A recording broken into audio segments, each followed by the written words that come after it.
dali na, Marcos 1:38, malakat na kita sa malapit nga banwa sa pagwali kay amo ini ang kabangdanan nga nagkadto ako diri sa kalibutan. Isa sa mga kabangdanan nga nagkadto sa Ginoong Hesus gawas sa pagtuman sa kasuguan, nagkadto siya sa pagpangwali, pagpangsugid, Brother Chris, no?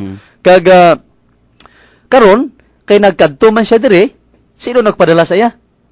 Ati, siling sang Juan 5:23, agod ang tanan magpakadungog sa anak, parehos sa ila pagpadungog sa amay, gani ang wala nagapadungog sa akon, wala man nagapadungog sa amay, nga nagapadala sa akon. Klaro nga ginpadala gid si Ginoong Hesus sa amay. Okay. So, thank you, Brother Joy, sang imong maathag nga pag-athag sini nga kapunon. Kag yari diri may pamangkot nga kinahanglan pagid si Kristo nga mangintawo. Okay. So ang sabat sina tungod kay ang Dios hindi gid mapatay, di ba? Hindi siya mapatay, ang tao lang gid ang mapatay. Kung magpabilin siya sa iya nga pagka-Dios, hindi gid siya mapatay. So agod nga mapatay siya kag maluwas niya kita sa aton mga paglapas, kinahanglan siya nga mangintawo o kun magpakatawo. Siya ang pulo nga Dios nga nagpakatawo in the person of the Lord Jesus Christ. So apang sang nagpakatawo bala ang pulo nga Dios sa persona ni Ginoong Hesus, nadula bala ang iya nga pagka-Dios. Amo ini ang pamangkot nga importante nga masabat, hindi kita ang magsabat sini Brother Joy, kundi ang balaan nga kasulatan. Aton nga basahon ang pulong sang Dios nga version sa Colosas 2 versikulo 9, aton nga basahon diri, ang matuod si Kristo nangintawo, kag bisa nangintawo siya, ara pagihapon ang iya pagka-Dios. So amo ina nga sang nagpakatao ang pulo nga Dios nga amo si Hesus, ang iya pagka-Dios wala nadula. Wala nadula nga ara paghapon. Okay. So diri sang si Hesus ari diri sa duta, siya matuod gid nga Dios, Brother Joy. Matuod gid siya nga Dios. Aton nga ikaw anay ang maghatag, Brother Joy, kun anong mga rasones, anong mga pagpamatuod nga Dios gid siya sang ari siya diri sa duta. Okay. Ang balang kasulatan tama gid ka ayo amo ni gani kita nga mga Kristohanon. Ato makita ato paglaom ba, Brother Chris, kay kamatuoran ari sa balang kasulatan, no? Hindi na sila nga mapati kita sa mga tradisyon, mga ginsulat sa mga nagkanaano nga mga sinulat nga ginsugo sa mga kaiglesiyanan nga basahon ta, kundi ang balang kasulatan gid ang pinaka-source ni. Kung aton nasisaon ang balang kasulatan, aton makita ang kinaiya ni Ginoong Hesus nga nangin kasubong amogid ang kinaiya sa amay. First place, gintawag siya nga omnipotent. All-powerful. Ti, kung imo lang taon, kag kita nga mga Kristohanon, kay nagatuon sa balang kasulatan, nga may mga Kristohanon subong, nga wala nagapati nga si Kristo Dios. Silang nila si Kristo tao.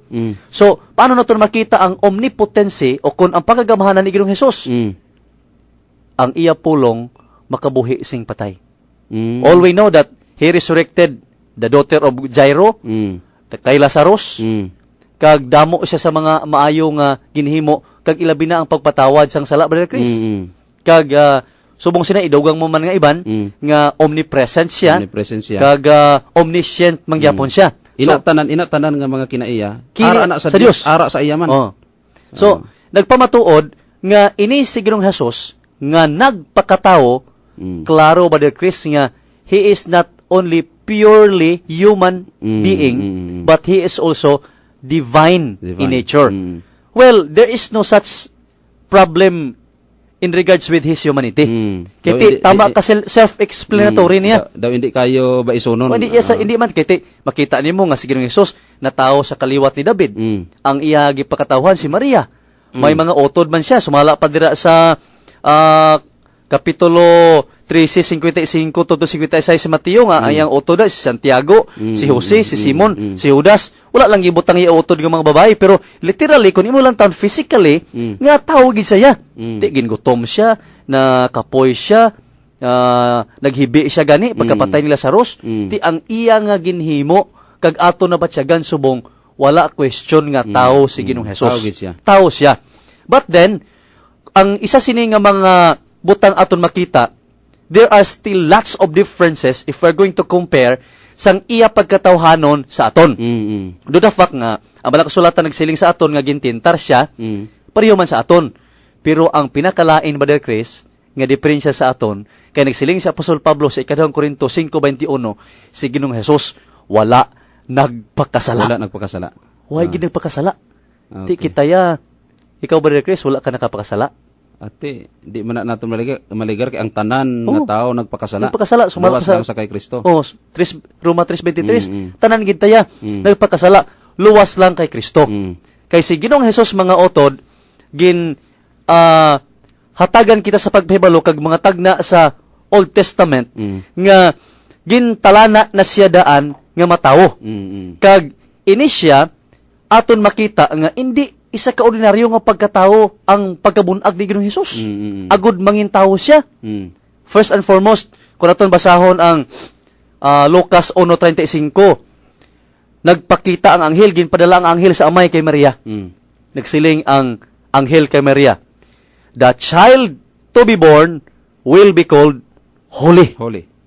Sino ang holy gani? Sinong balaan? Ang Dios. Ang Dios. Kung may pakabalaanon man nga tao, ang Dios magdeklarar. Oo. May gideklarar ang Ginoo nga balaan, pero siya ang magdeklarar because he is the authority to declare a person nga holy because he is the one holy. So diri nga tinion, ining bata mismo nga matao holy in nature. Holy in nature. Ang iya pagkabunag, Brother Chris, supernatural. Ti wala siya amay. Holy Spirit mo. Oh, ang nagpakatao sa iya. Ti kun imo lang taon siling pa ni Mikyas, no? Sa Micah kapitulo 5 bersikulo 2. Ako magabasahon sa in English nga version sa King James version, siling diri. But thou Bethlehem Ephrata. Ining Bethlehem Ephrata amo ni ang lugar nga kung sa diin dito na tao si Ginoong Hesus, Brother Chris, no? Sa Bethlehem. Though thou be little among thousands of Judah, yet out of thee shall he came forth unto me that is to be the ruler in Israel. So si Ginoong Hesus, ginpamangkot siya sa mga nag-akusar sa iya sang hindi pa sa ginlansang, ikaw bala ang hari sa mga Hudiyo? Sila niya, ginpamulong mo. At ang Hudiyo, part ni sa Israel. So ginkilala siya, whose goings forth have been from old, from everlasting. Amo ni ang pinaka-concrete evidence nga ining bata nga matao sa Bethlehem, siya mahimo nga ruler sa Israel. Sa Israel, kag ang iya ginhalinan, ang iya mga katigulangan, Brother Chris, di naghalin? From everlasting. From everlasting. Wala gisiling na nga, ang iya katigulangan, nagahalin kay David, nagahalin kay Moises, kundi ang iya katigulangan halin from everlasting. When we are talking all about everlasting, this is infinite. Sila ka nga infinite. Di mo masukod, Di di mo mo masukod. mamisyor, di mo matungkad, ano man. No. Ti, may tawo bala nga matao nga naghalin siya sa infinite. Sila kay ikaw, Brother Chris, di ka naghalin.